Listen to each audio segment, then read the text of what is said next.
अस्सलामु अलैकुम वरहमतुल्लाहि वबरकातुहू।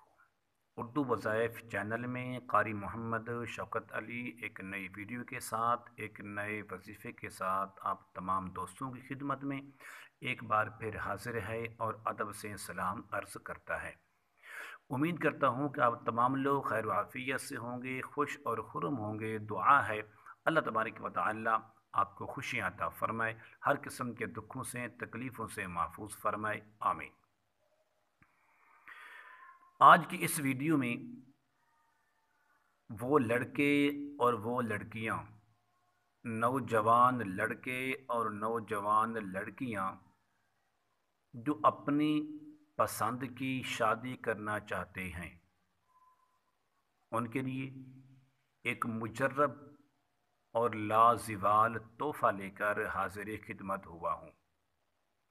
लेकिन अमल बताने से पहले एक शरीयत का मसला है, वो समाअत फरमा दें ताकि आपके लिए अमल करना आसान हो जाए। क्या इस्लाम मर्द और औरत को, लड़के और लड़कियों को पसंद की शादी करने की इजाज़त देता है? क्या वो अपनी मर्ज़ी से शादी कर सकते हैं?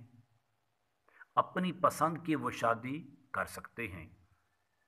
तो शरीयत ने, इस्लाम ने हमें इस बात की इजाज़त दी है। मसला ये है कि जब लड़की और लड़का जवान हो जाएं, बालिग हो जाएं, जवानी को पहुंच जाएं, शादी की उम्र को पहुंच जाएं, तो हमारा इस्लाम ये कहता है, हमारी शरीयत ये कहती है, अब उनको इख्तियार है, जहां चाहें वो शादी कर लें। उसकी वजह वजह ये है कि जब बच्चा नाबालिग होता है, उसकी अक्ल मुकम्मल नहीं होती, उसको नफ़े और नुकसान का इल्म नहीं होता। अब ये बच्चा और बच्ची, लड़का और लड़कियां ये जवान हो चुकी हैं, इनकी अक्ल मुकम्मल हो चुकी है, इनके अंदर शऊर आ चुका है, अदब आ चुका है, और इनको इस बात का इल्म है कि हमारा नफ़ा किस चीज़ में है और हमारा नुकसान किस चीज़ में है। तो इसलिए अगर आप ये चाहते हैं कि हमारी पसंद की शादी हो जाए, तो इसमें बुराई क्या है? आपने शादी करनी है ना, आपने निकाह ही करना है, तो इसमें बुराई क्या है? इसमें गुनाह क्या है? कोई हर्ज नहीं है। इस्लाम ने हमें इस बात की इजाज़त दी है, इस्लाम ने हमें इस बात का हुक्म दिया है कि जब लड़का और लड़की जवान हो जाएं, बालिग हो जाएं और शादी के काबिल हो जाएं, तो जहाँ चाहें अपनी पसंद की शादी कर सकते हैं, उनकी मर्ज़ी है। इसलिए अब इनके अंदर नफ़े और नुकसान की जो इस्तेदाद है वो पैदा हो चुकी है। अब ये बेहतर जानते हैं कि हमारा नफ़ा किस चीज़ में है और हमारा नुकसान किस चीज़ में है। तो अमल ये है, शरीयत का मसला सुनने के बाद उम्मीद काफ़ी है कि आपको ये बात समझ आ गई होगी। मसला ये है, मेरा वजीफ़ा ये है कि अगर आप अपनी पसंद की शादी करना चाहते हैं, तो 21 दिन आपने मुसलसल अमल करना है। इसका वक्त एक मुकर्रर है। लड़का हो या लड़की, नमाज इशा के बाद आपने अव्वल और आखिर 11-11 बार दुरूद शरीफ पढ़ना है, और आपने ये 4 कलिमात 500 बार पढ़ने हैं। आगिसनी आगिसनी आगिसनी या मुगीसु। आपको ये स्क्रीन पर भी नज़र आ जाएंगे। आगिसनी आगिसनी आगिसनी या मुगीसु, ऐ अल्लाह मेरी मदद फरमा, ऐ अल्लाह मेरी मदद फरमा, ऐ अल्लाह मेरी मदद फरमा, या मुगीसु, ऐ मदद करने वाली ज़ात।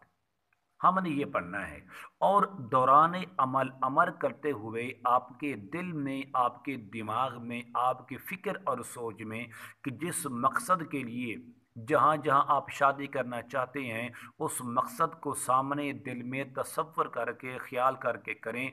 इंशाअल्लाह ये अमल मुकम्मल करने के बाद आखिर में आपने दुआ करनी है, या मेरे अल्लाह, मैं बेहतर, तू मेरे बेहतर फैसला करने वाला है, तू बेहतर सब कुछ जानने वाला है। अगर ये रिश्ता मेरे हक में बेहतर है, जहाँ मैं चाहता हूँ, तो फरमाया ये मेरे मुकद्दर में, मेरे नसीब में कर दे। आपने ये अमल सिर्फ 21 दिन करना है। अल्फाज यही हैं, عشاء کی نماز کے بعد 500 مرتبہ اغثنی اغثنی اغثنی یا مغیث اغثنی، اے اللہ تو میری مدد فرما۔ آپ پر یہ 3 بار کہنا ہے، یا مغیثو اے مدد کرنے والی ذات میری مدد فرما۔ تو انشاءاللہ 21 دن کے اندر اندر آپ کی پسند کی شادی، لو میرج جس کو آپ کہتے ہیں اس دور میں، تو فرمایا آپ کی وہ شادی ہو جائے گی، اس لیے کہ اسلام نے ہمیں حکم دیا ہے، اسلام نے ہمیں منع نہیں فرمایا۔ یہ معاشرہ ہے، اس کو اسلامی تعلیمات کا علم نہیں ہے، اس لیے کہ وہ باتیں کرتے ہیں، اس لیے کہ وہ جی فلاں کی بیٹی ہے اس نے یہ شادی کی ہے، فلاں کا بیٹا ہے اس نے وہاں شادی کی ہے۔ جب ہمیں قرآن اور حدیث اس بات کا حکم دے رہے ہیں تو ہم کون ہیں اس سے منہ پھیرنے والے؟ ہم کون ہوتے ہیں قرآن کو نہ ماننے والے؟ تو اسلام نے ہم نے اس بات کی اجازت دی ہے تو ضرور کیجئے، اور ہو سکے تو آپ اس ویڈیو کو اپنے دوستوں تک شیئر بھی کریں تاکہ وہ بھی اس پر بات پر عمل کر سکیں۔ اگر آپ نے ابھی تک میرے چینل اردو وظائف کو ابھی تک سبسکرائب نہیں کیا تو ضرور کر لیں تاکہ میری آنے والی ہر ویڈیو آپ کو بآسانی مل سکے۔ السلام علیکم ورحمۃ اللہ وبرکاتہ۔